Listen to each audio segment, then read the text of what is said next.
शक शक एक ऐसी बीमारी है जो कि अगर किसी रिश्ते में अगर हो जाए तो वह रिश्ता अक्सर टूट जाया करता है। चाहे माता पिता के बीच जो कि शक हो आ गया हो तो वह रिश्ता टूट जाता है, चाहे पति पत्नी के बीच अगर शक आ गया हो तो वह भी रिश्ता टूट जाया करता है। आज की घटना वैसे ही है। एक पति जो कि अपनी पत्नी के चरित्र के ऊपर शक करता है, शक के चलते वो अपनी पत्नी को चारपाई पे डालकर उसके प्राइवेट पार्ट को जो कि तांबे के तार से सील देता है और वह वहां से फरार हो जाता है। जब वहां पर लोगों को पता चलता है तो कुछ ऐसा कांड होता है जिसे जान आपके पैर तले जमी खिसकने वाली है। सो नमस्कार, आदाब, सत श्री अकाल दोस्तों, मैं करण राज, आप देख रहे हैं अनोखी क्राइम पॉडकास्ट। ये घटना उत्तर प्रदेश के रामपुर शहर के एक गांव की है। उसी गांव का एक लड़का सुरेश, जिसकी उम्र 28 साल थी, उसकी शादी रीना नाम की लड़की से करा दी जाती है। रीना जो थी बेहद ही ज्यादा खूबसूरत थी। सुरेश की शादी उससे हुई थी, वह बहुत ज्यादा खुश था। गांव वाले अक्सर उसे कहा करते थे कि तुम्हारी जो पत्नी है वह बेहद ही ज्यादा खूबसूरत है, उस पर ध्यान देना, वरना तुम्हारी पत्नी को लेकर कोई फरार न हो जाए।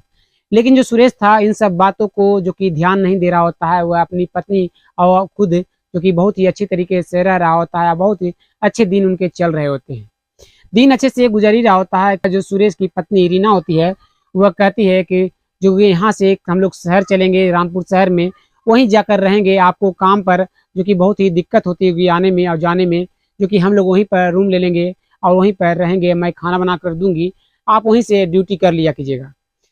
जो उसका पति सुरेश होता है वह समझ जाता है कि पत्नी की जो कह रही है बातें वह सही कर रही है, क्यों ना जो कि वहाँ चले जाना चाहिए। जो कि मैं रामपुर के जिस शहर में काम करता हूँ वह काफ़ी ज़्यादा दूर है, जो कि मेरा गाँव आने में अक्सर रात हो जाता है, रात को आने में डर लगने लगता है और कभी कभार तो मैं वहीं पर रह जाता हूँ। तो क्यों ना जो मेरी पत्नी कह रही है तो मैं वहीं पर रूम ले लेता हूँ और हम दोनों वहीं पर रहेंगे। पत्नी की बातों में सहमत होकर जो सुरेश अपनी पत्नी रीना को लेकर जो कि रामपुर शहर पहुंचता है, वहां पर रूम तलाश करता है, रूम भी मिल जाता है। रूम बुक कर कर वह वापस अपने गांव चले आते हैं।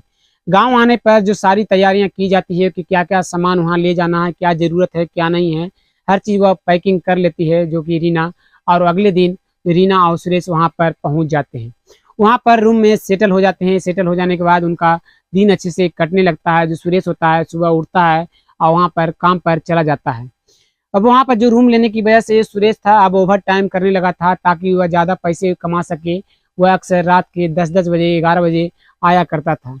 दिन अच्छे से गुजर ही रहा होता है कि सुरेश एक दिन जो कि घर से निकलता है रूम से तो देखता है कि उसके घर के बगल में कुछ लड़के खड़े हैं। बार बार उसकी पत्नी को जो कि छत पर जो कपड़े पसार रही है वह उसे देख रहा है और तरह तरह की बातें करते हुए जा रहे हैं। सुरेश इन सब बातों को अनदेखा कर वह वहां से चला जाता है। जो कि एक शाम को सुरेश कंपनी से लौट रहा होता है अपने काम पे से, तो देखता है कि वही लड़के जो हैं उसके दरवाजे के कुछ दूरी पर खड़ा है और उसके दरवाजे की ओर देख रहे हैं।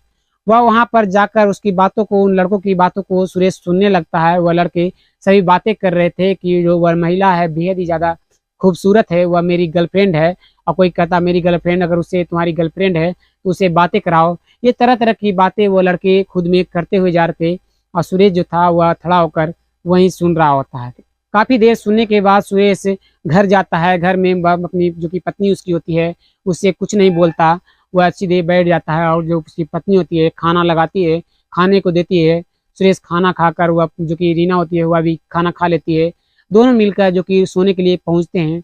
तब वह सुरेश से जो था वह अपनी पत्नी रीना से पूछना शुरू करता है कि अगर तुम्हारा किसी के साथ अफेयर चल रहा है तो हमें बता दो, मैं तुम्हें कुछ नहीं करूंगा। उसकी पत्नी जो इन सब बातों को सुनती है तो वह कहती है कि मैं आपके सिवा इस दुनिया में किसी से जो कि रिलेशन नहीं रखना चाहती। आप के जो कि इतना मुझे प्यार देते हो, इतना ज़्यादा सपोर्ट करते हो, जितनी भी मेरी ज़रूरतें हैं वह पूरी आप करते ही जा रहे हो, मुझे क्या ज़रूरत है किसी से अफेयर रखना। पति जो होता है इन सब चीज़ों को वह सुनता है और सो जाता है। अगले दिन जब होता है सुरेश काम पर निकलता है तो देखता है वह सभी लड़के फिर से वहीं पर खड़े हैं।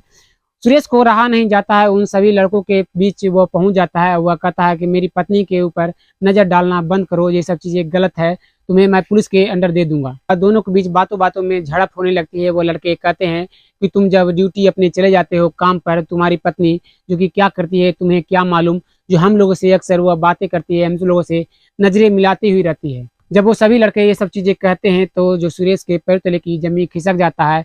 सुरेश वहां से सीधे अपनी कंपनी की ओर सोचता हुआ जा ही रहा होता है कि जो गांव वाले कहते थे कहीं वो सत्य न हो। कि अक्सर तुम्हारी पत्नी जो कि तुम काम पर चले जाओगे, तुम्हारी पत्नी किसी और के साथ फरार हो जाया करेगी। उसे लगने लगा था कि अब उसकी पत्नी जरूर इसी लड़कों में से किसी के साथ अफेयर चल रहा है। उसके मन में शक पनप चुका था। वह कंपनी में सोचता हुआ पहुंच जाता है और शाम को जब उसकी छुट्टी होती है तो वह अपनी कंपनी से निकलता है बाहर। तो एक दोस्त को जो कि कंपनी में साथ काम किया करता था, उसके साथ वह सीधे ढाबे पर पहुंच जाता है। ढाबे पर पहुंचने के बाद वह उसके साथ शराब पीना शुरू कर देता है। काफ़ी रात हो जाने पर वह वहां से निकलता है, अब वापस अपने रूम पर पहुंच जाता है। जिसे पत्नी वह कहती है कि तुम आज शराब पी कर आए हो, जो कि ये गलत है, तुम कभी शराब नहीं पियो, आखिर तुम आज शराब क्यों पियो हो। सुरेश कहता है कि मैंने तुम्हारी वजह से शराब पी है, जो कि अगर तुम आज नहीं सही से बताओगी तो तुम्हारे साथ बुरा सलूक करूंगा। जो आखिर तुम्हारा किसी के साथ अफेयर चल रहा है, अगर तुम आज बता देती हो तो ठीक है, वरना तुम आज के बाद इस दुनिया में नजर नहीं आओगी। ये सब बातें कहती, लेकिन वह पत्नी जो रीना थी वह कहती है कि मैं किसी के साथ, मेरा अफेयर नहीं चल रहा है, जो आपको ये सब कौन बहकाता हुआ जा रहा था। वह उसे काफ़ी ज़्यादा गुस्सा था। वह काफ़ी ज़्यादा उसका जो कि शराब पीने की वजह से वह जो कि होश में नहीं था। वह रीना को हाथों को पकड़ता है और जाकर वहीं पर जो कि चारपाई रखा हुआ था उस पर वह लेटा देता है। लेटा देने के बाद वह सुरेश होता है, वह जो कि तांबे का ताड़ वहीं से बरामदे से लेकर आता है और जो कि सुई में समा कर उसके प्राइवेट स्पॉट को सिलना शुरू कर देता है। जब वह सब चीज़ें कर लेता है तो वह वहाँ से कुछ क्षण बाद ही वह फरार हो जाता है। काफ़ी देर होने पर रीना जो होती है वह कोशिश करती हुई जा रही थी कि उसके हाथ पाँव जो कि बंधे हुए हैं जो वह खोल ले। वह धीरे कोशिश करती हुई जा रही थी और वह कामयाब भी होती है। उसके हाथ पैर जो कि खुल जाते हैं। वह तुरंत आस पड़ोसी के लोगों को बुलाती है, इकट्ठा करती है और अपने माता पिता के पास कॉल करती है कि उसके पति ने जो कि इस तरह का जो कि काम किया है। जो आस पड़ोसी के जो लोग होते हैं वह तुरंत रीना को वहीं के प्राइवेट हॉस्पिटल में ले जाते हैं और भर्ती कराते हैं और रीना का इलाज कराया जाता है। जब रीना का इलाज करा लिया जाता है तो उसके माता पिता जो रीना के होते हैं वह रीना को लेकर सीधे थाने पहुंचते हैं और जो कि सुरेश के खिलाफ कंप्लेन दायर कराते हैं कि उसका पति जो कि शराब पीकर आया था और इस तरह की हरकतें किया। जब पुलिस ये सब सुनती है तो उनके पैरों तले भी जमीन खिसक जाती है। वह सोचने पर मजबूर हो जाती है कि एक पति जो कि इस तरह का काम कैसे कोई कर सकता है। पुलिस रिपोर्ट दर्ज करती है और सुरेश की तलाश करना शुरू कर देती है। दिन बीतते जा रहे थे, महीने बीत जाते हैं, लेकिन सुरेश का कोई अता पता नहीं हो रहा था। ना ही वह अपने घर जा रहा होता है, ना ही उसके कई दोस्तों के साथ कम संपर्क करने पर भी पता नहीं चल रहा था कि आखिर सुरेश कहाँ गया। काफ़ी दिन बीत जाते हैं। जब पुलिस तलाश करती हुई रहती है तो अचानक जो कि रीना के मोबाइल पर एक कॉल आता है जो कि अनजान नंबर होता है। वह कहता है मुझे माफ़ कर दो, जो मैंने उस दिन शराब पीने की वजह से जो कि ये सब चीज़ें की थी, जो केस वापस तुम ले लो। जो लेकिन रीना जी थी वह कहती है कि मैं ये सब चीज़ें जो कि तुम मेरे साथ की हो आगे भी कर सकते हो, मैं तुम्हें जो कि छोड़ूंगी नहीं, तुम्हें जेल के सलाखों के पीछे कर रहूंगी। सुरेश माफ़ी मांगता हुआ जा रहा था, लेकिन रीना माफ़ करने को तैयार नहीं थी।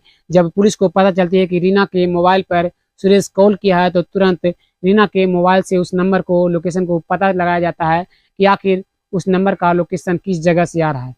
उस नंबर का लोकेशन पता कर पुलिस तुरंत वहां पर पहुंचती है और सुरेश को गिरफ्तार कर लेती है। दोनों को कोर्ट में पेश किया जाता है। जो रीना होती है वह सारी चीज़ों को बताती है कि उसके साथ उसका पति किस तरह की बेरहमी तरीके से क्या किया। वह सभी चीज़ें जो कि अदालत में वह बताती है और सभी लोगों को वह जहाँ पर जानकारी होती है तो सभी के पैर तले जमी खिसक जाती है। सुरेश को 8 सालों की सजा की कोर्ट देती है और वह अभी जेल के सलाखों के पीछे है। सो दोस्तों, इस घटना के बारे में आप क्या कहना चाहते हैं, कमेंट में आप राय जरूर दीजिएगा। क्या उसके पति को जो कि शक के बुनियाद पर ये सब चीजें करनी चाहिए थी, या फिर पत्नी की गलती थी कि वो बेहद ही ज्यादा खूबसूरत थी? आखिर किसकी गलती थी, कमेंट में अपना राय जरूर दीजिए। आपने जो ये कहानी सुनी जो कि रामपुर की थी, ये अक्सर इस तरह की चीजें समाज में होती रहती है। शक के बुनियाद पर जो कि अक्सर रिश्ते टूटकर बिखर जाते हैं।